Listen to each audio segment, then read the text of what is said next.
And it was related to this opinion that some held that the possible understanding was nothing else than the imagination. This is obviously false, for there is also imagination in other animals.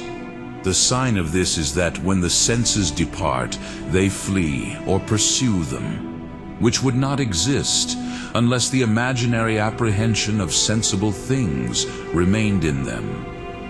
But understanding is not in them, since no work of understanding appears in them. Therefore, imagination and understanding are not the same thing. Still, imagination is nothing but corporeal and singular, whereas imagination is a movement made by the sense according to an act, as is said in the book on the soul. But the understanding is universal and incorporeal.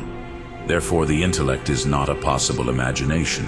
Further, it is impossible for the mover and the motion to be the same. But phantasms move the possible intellect just as the sensible senses, as Aristotle says, in 3, on the soul.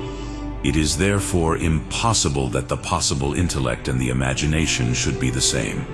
In addition, it has been proved in 3 De Anima that the intellect is not an act of any part of the body. Now the imagination has a definite bodily organ. Therefore, imagination and possible understanding are not the same. This is why it is said in Job 35:11, "Who teaches us over the cattle of the earth, and instructs us over the birds of the air?" By which it is given to be understood that man has a certain cognitive power above sensation and imagination, which are in other animals.